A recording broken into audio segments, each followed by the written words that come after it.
Mga karos, good morning po. Yan, good morning. Kamusta po tayong lahat? Ito, welcome back po muli dito sa aming channel. Bali, araw po ng Miyerkules ngayon, July 2. Mga karos, ngayon nga po pala natin na tuluyan na ito turn over yung project natin dito sa Phase 6. Yung blinag po natin na nakaraan, bali, finish project na po yun. So, turn over na po natin kay client. Pero i-surrender na po natin sa kanya yung mga susi. At syempre sa tuwing turnover, meron po tayong mga ipinaliliwanag kay client.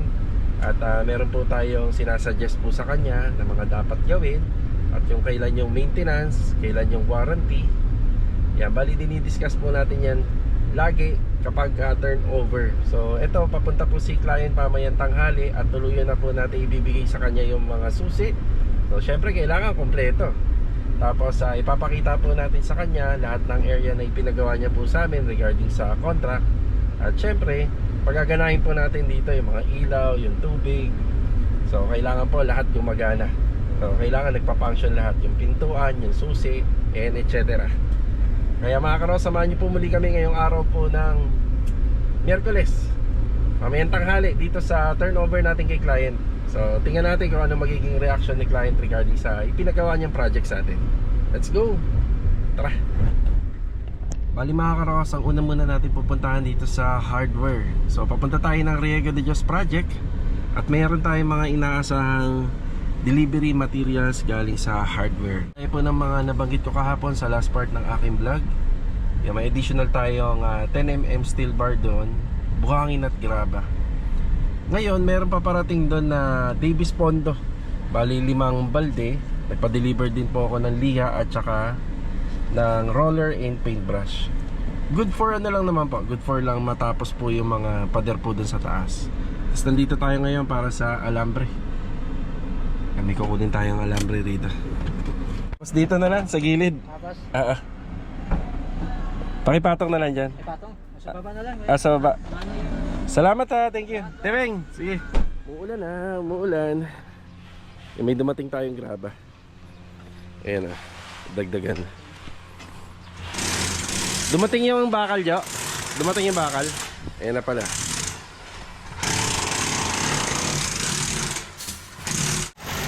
Ito naman yung kasunod na bubuhusan nila. Ito yung mga nabuhusan kahapon.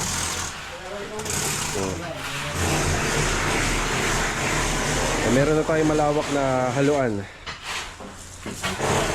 Nung una nakikita natin daw parang makalat pa, pero ngayon kita nyo naman tiyuti na lumilinis. Tapos yung mga bakal na pinadeliver natin nasa 30. Yan, nasa 30 pieces yun. Yan, nadagdagan na natin yung ano rito, floor matting.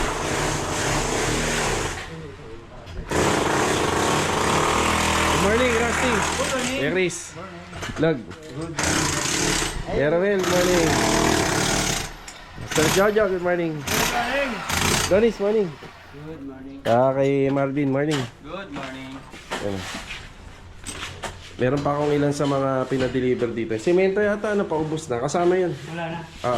May papadeliver tayo semento kasabay ng buhangin. Ayan semento. Ubos na.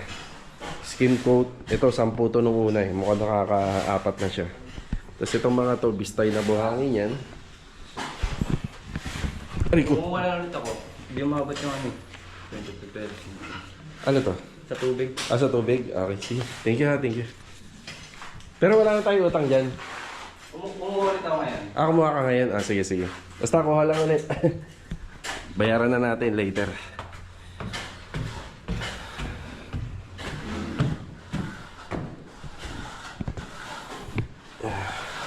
Kaya, may paparating kang 5 balde ng Davis Pondo. May kasamang paintbrush na didosyon, benteng liha na 150, at saka roller number 7. Ito po na pipinisin ko, boss. Basta kung ano yung maabot mo ngayon. Dito ka na muna. Tapos sabi ko, pati yung mga moldura. Ito, boss. Di ba may aircon dito? Sa banda. Meron din. Dalawa. Isa dyan, at saka yan. Yan. Hindi, ito muna. Yan ang priority kasi. Ito, hindi pa naman to lalagyan ng aircon muna. Kasi may abang na. May abang. Kahit dito ka na muna. Paikot. Yan. Yung top coat finish natin kuya, hindi muna, bali primer lang muna. Mag-primer lang natin po. Sige. Nakalimutan ko yung sander pala natin. Sander, nasaan? Andun na, ginagawa namin. Eh, di mamayang tanghali. Sige po, buka ko na si Baldi, chat na lang. Oo, sige. Kapag niya mamaya tanghali. Oo. Kuya Boy, good morning po. Si Kuya Boy, electrical. Hindi naman natuloy yung ulan. Apektado tayo rito kapag umulan.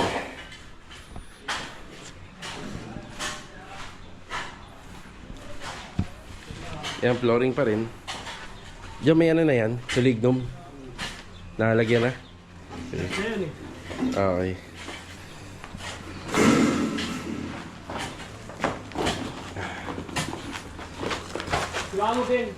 Yan, luluwag-luwag na po rito kapag natapos nila. Tapos yung dito nga po pala banda, naka-elevate po to. Medyo mas mataas po to sa porch. Naka-elevate siya ng konti. Tapos ang pinagagawa natin dito, ipapalagay po tayo ng gate valve. Yan dito para sa bahay. Tapos saan yung additional na faucet natin? Dito. Yung floor drain din, nandyan din. Yung naka-floor drain.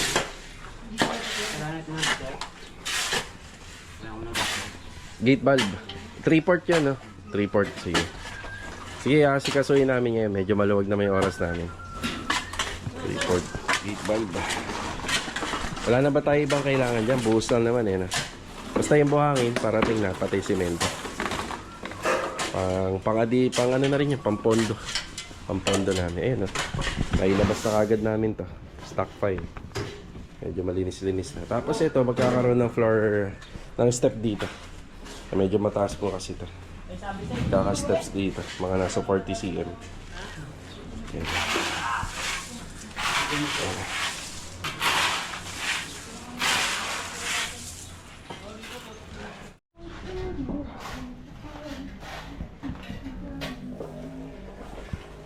Yan, dito na tayo banda sa magbubuhos. Sa rampahan. Tapos yung plastering nga pala niyan sa pader dito. Tapos na. Sagad din po yan. Tapos ang inaasikaso dyan yung sa likod. Ito, magbabawas lang tayo ng lupa. Siya nga pala, bibili tayo ng gate valve.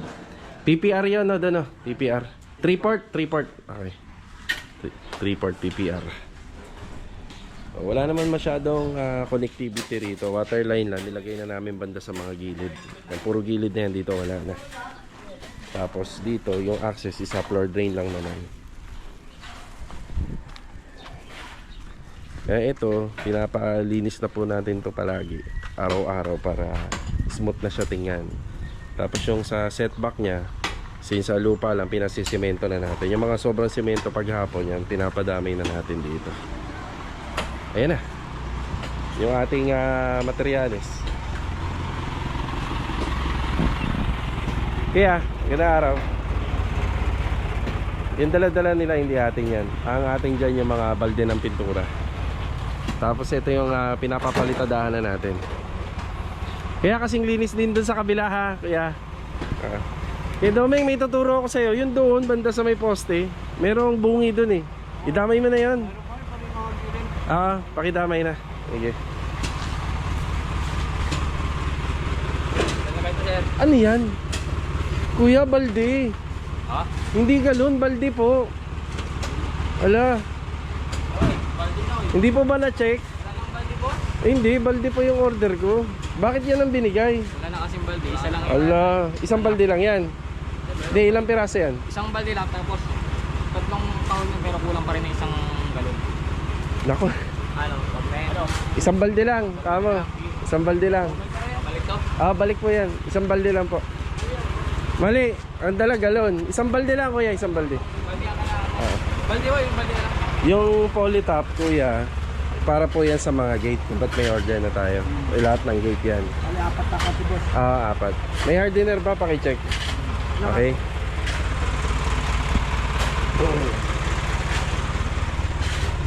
Pre, mag-uusap na lang kami ni ma'am, ha? Usap na lang kami. Sige.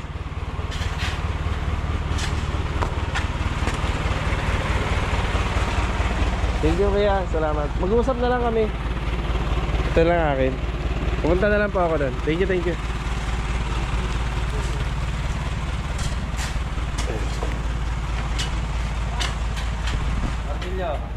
Marcelo. Na, okay na muna tayo rito. Bibili lang po kami ng gate valve.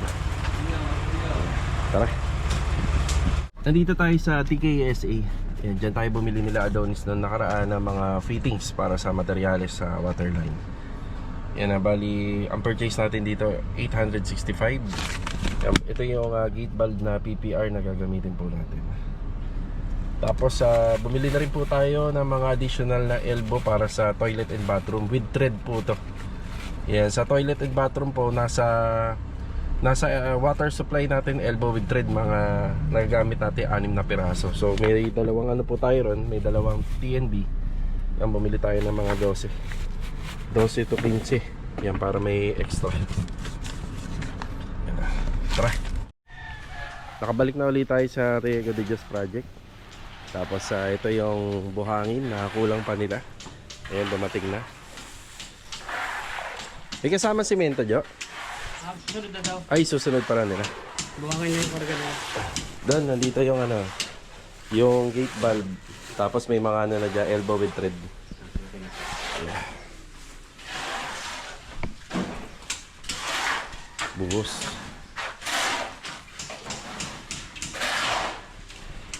Tapos dumating na rin yung additional natin na flexible. Kailangan natin yung gawa tayo ng guide para sa ano, sa outlet.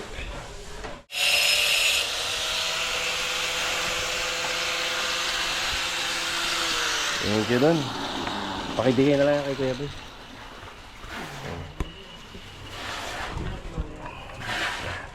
Sprayan natin ng Pilox guide para madali, di ba? Papatok na natin sa flooring, tapos spray Pilox. May mga pinadadagdag si client owner dito ng mga ano, mga outfit, mga karagdagan.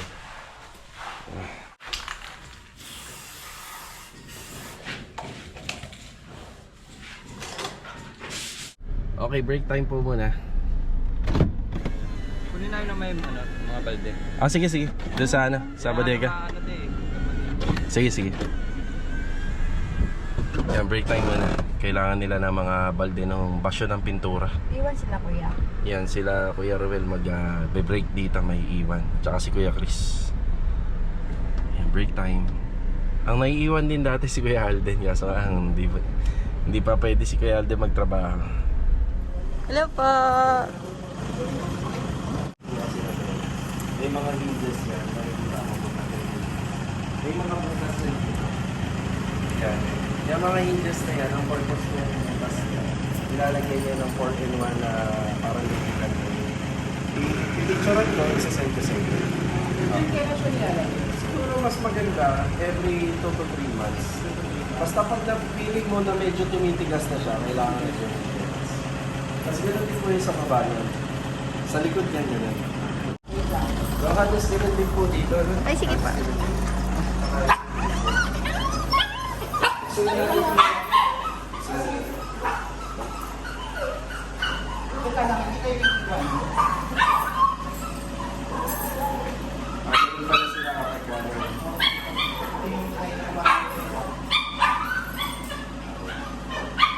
itong part na to, yung mga parang board kasama din sa kanila. Ang inilalagay naman dito, yung spray ng WD-40. Yung WD-40, alam nyo naman yung pag-ilagay. So ito, bago natin ma-fold, kasi paloob to eh. Ang design ng gate na to, hindi po siya papasok. Kasi ito kasing floor area natin, ito yung sleeve niya. So gagasgas siya dito kapag paloob. Laging palabas. So bago natin siya buksan, kailangan mo muna buksan to. Iaangat mo lang po ito, tapos ibabalik mo dito sa kanan. Malayin dito. Iaangat, ibabalik sa kanan. Yan. Tapos hindi natin ipopold na pag-ganito. Yan. Huwag na po siya. Ito rito sa kabila. So ito, nakalimutan natin ito sa kabila.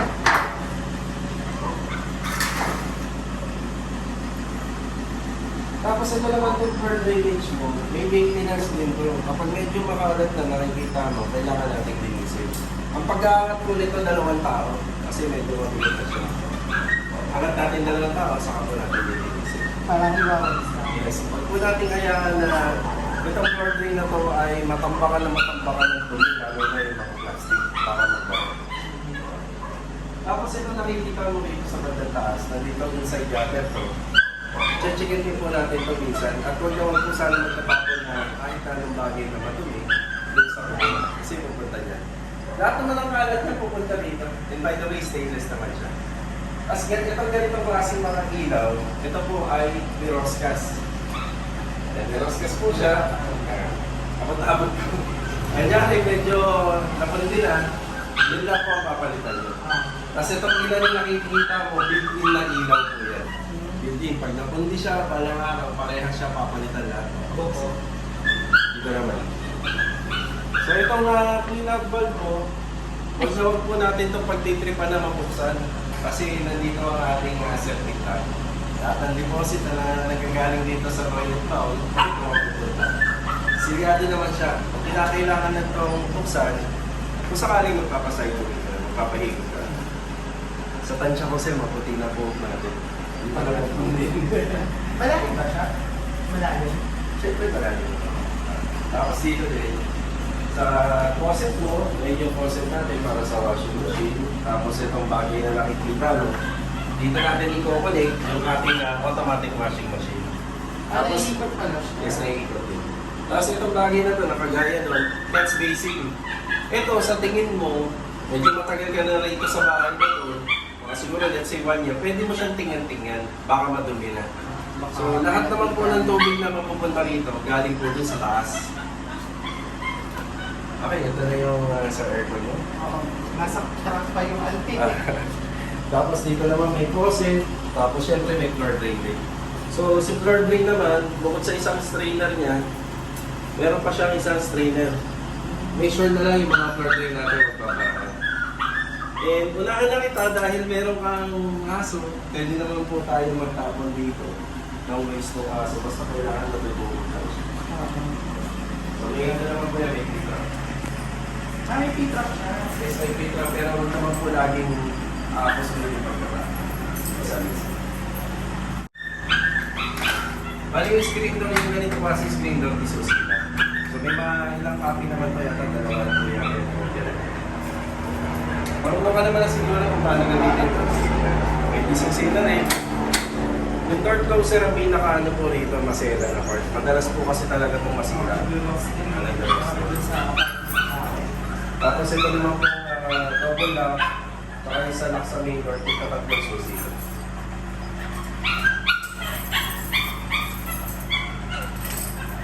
Okay. Yung door. Tapos meron din sa okay. Kaya pasok tayo.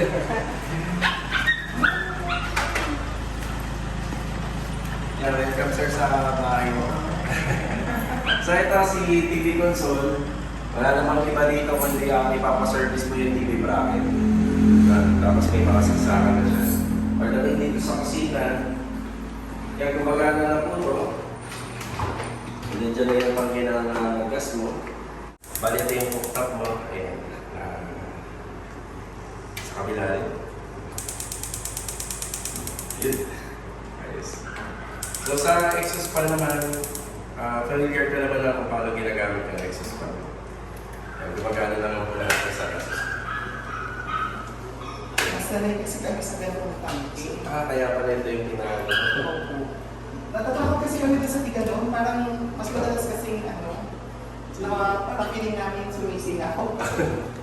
Sa maintenance, ito lang naman may saksakan siya, nandiyan na rin makikita mo. Tapos ito pala babalikan ni Louie kasi kailangan ito nakapasok. Tatanggalin lang ito, then sisili ko. So pumunta siya na. Kitchen sink, ito. Hindi naman sa madalas hindi naman wala yung tubig dito. Hindi naman po. So ang payo ko lang po sa ganito sir, gusto ko po sana, Huwag po kayo magtatapon ng mantika dito. Ay, okay. Huwag naman po kayo magtatapon. Kasi sa apartment namin. Tapos dito naman, kompleto rin naman, may gas basin din dito. Kaya yung mga clean out na nakita niyo po dun sa kabila. Ganun din dito. Tapos ito nga po pala, yung mga ganitong klase ng drawer na pinagawa niyo kila Master Batang, soft close pala yung gusto niyo. Itong part na to hindi na nilalagyan ng soft close. Yung ordinary. Kasi nasa loob. Ang una mapapansin mo rito, medyo maganon siya pag hinila. Kasi bago pa. Tapos kuha ka na ng konting pwersa para sumaga siya. So konting pwersa lang, huwag na lang pang gigilan. Kasi ito, pagka hinihila mo, medyo may laban. May Pero, correct pero ang katagalan naman, yun. So, ito yung unang kwarto mo. Sir, yung mga susi pala, tatluhan talaga yan. Ano? Dito ka nilagay yung walis at saka takbo mo. Tinagaw mo muna. Kasi sabi nila, ito, sa dingdong to suffer. Dapat din ang pasok bago palis. Ang dami paniniwala eh. So, ito. Unang kwarto. Dito tayo sa taas. Punta ka muna pala tayo dito sa TNT. Yung ganitong klase ng pintuan, ang nagiging problema natin dito sa katagalan. Ito kasi, nag-a-absorb to ng kung ano man yung pwede niyang ma-roll to sa gulong. Let's say, buho, konting dumi. Ang mas maganda sana, sir, kung mura lang naman yung vacuum. Magba-vacuum ka rito every week. Kaya nung nakaraan, sir, hindi nabubuksan din itong kabila. Eh kasi po hindi pa tapos. Ah, sa wala Jack. akong tubig. Sa Jack.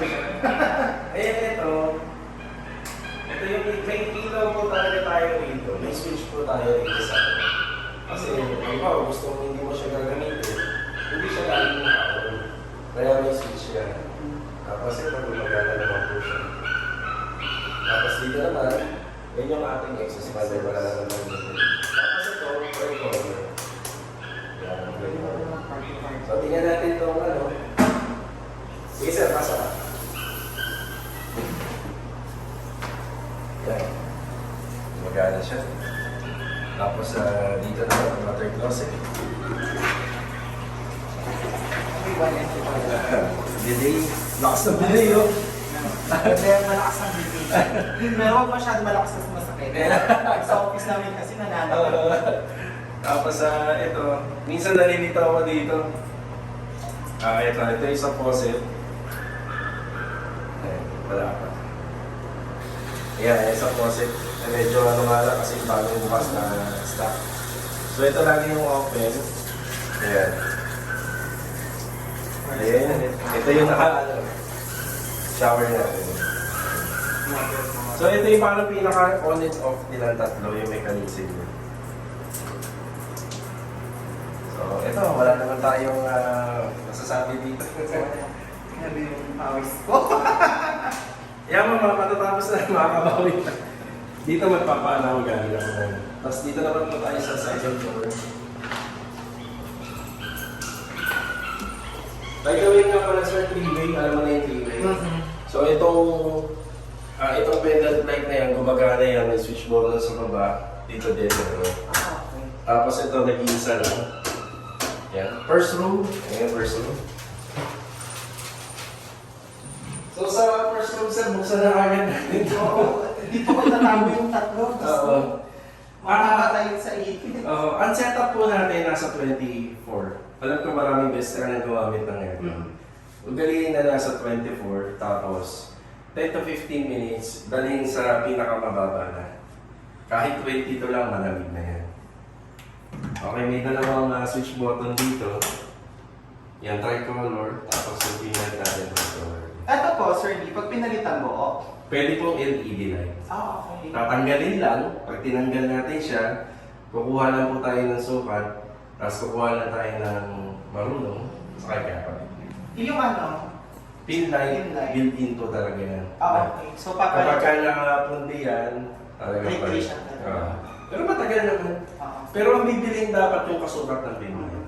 Pati yung sa baba, no? Lahat yung electrician naman papalit Opo. ng square. Yes po. Bali, ang ano lang naman po kasi, syempre may ano pa rin po si electrician may part pa rin. So, ang mangyayari lang po nito, sir, Kagaya ko, nandito lang din naman ako. Pag may napundi, magpa-service na lang po kayo sa site. Okay. Buti na lang talaga dito. Dito po, master's bedroom. Pwede na din gawin natin. Set up natin sa third floor. Yan. Sabi ko na kulang yung ano. Sa kortina naman sir, kayo na po magdadagdag. Oo, may dala kami. Parang yung binili namin, this is ata. Sabi ko, okay lang, bito. Kulang. Ayan, bali sa slab, naka-slab naman tayo. So, message mo lang kami kung sakali may maramdaman kayo na kung ano man. Pero basta 6 months warranty tayo sa bubong, sa slab. Then sa mga ilaw natin, 1 month warranty. Medyo mababa na lang yung sa ilaw kasi simula na nag-uumpisa kami rito, pinupuksan natin yan. Kailangan na-testing natin. Okay. Tapos sa rooms, ganun din. Yan, isa tricolor din. Yan. Tapos tricolor din yung center. Alam mo naman yung mga services sa aircon kung sino yung kukontakin natin. So, Naglilinis din sila, Sir Jan, diba? yes po. Pero sa kanila lang din ba? Saka pala sir, anong masasabi mo sa renovations? Sobrang nagustuhan ko, nagustuhan din ng mama ko, nagustuhan din ng partner ko. Kasi yung literal, hindi siya nakakasisi na inantay kita na matagal. Ganyan na sir, talagang unang ano natin, medyo nagtagal talaga. Oo. Tapos yung renovation. Nag-ipon pa ako ng credit card. Diyos ko Lord. Bali sir, maraming salamat sa Salamat, team. sir. Thank you po. Sobrang ganda, Oo. sobrang. Yung susi pala ni Sir, asikasuhin na namin ni Mrs. ngayon at complete na rin. Then, ito-turn over na natin kayo. Andito lang na ako. Yan lang. Para makapag-asikaso na rin mo kayo. Ayun. Okay na. Dito po sa pinapahakot natin Panambak, bali pangalawang truck. Pangalawang truck na pare. Okay. Pangalawang truck.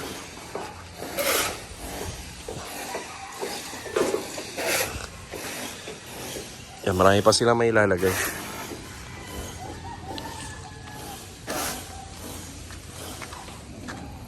Tapos dito matatapos na nila yung buhos.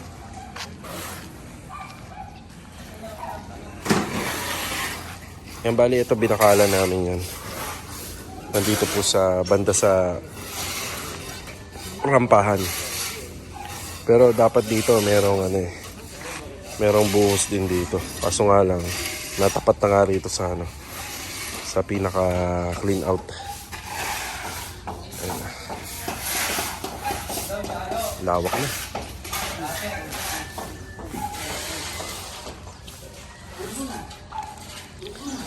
Ito naman yung isa sa mga asikasuhin nila. Bali yung flooring dito, papantay po banda rito. Tapos dito sa porch, medyo nakano na po yan. Medyo mas mataas na yung elevation.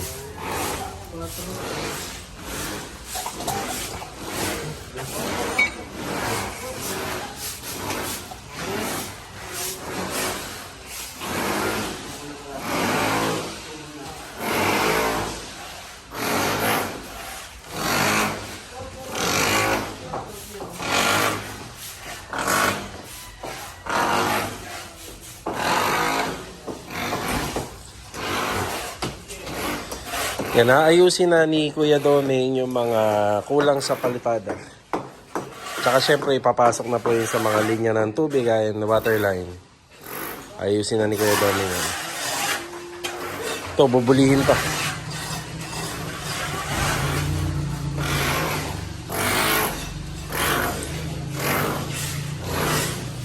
May dumating na tayo simento. Pero kulang pa. Kulang pa sa order natin.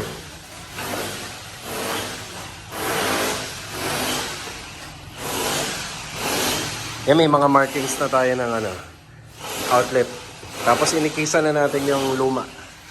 Pero madadagdagan pa yan. Yan o, meron na rin dito.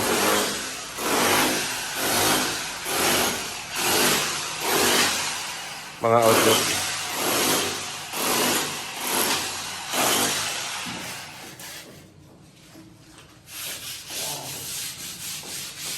Outlet. Ang request ni client medyo dagdagan daw. Pero hindi naman natin matatadtad ng outlet yan.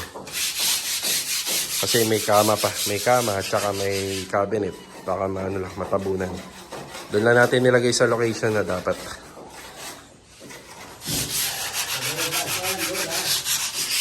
Anong height niya, kuya? 40. Yun, 40. Ayos siya, kuya. Finish na. Naka ano na ba to? Naka primer na. Ayun. Pwede na po tayo magpa-install ng aircon. Diyan po. Sisinsil. Sa taas po ang condenser. Aha, sa taas. Ito lang pinagapang natin yung ano, linya ng tubig. Papunta ron.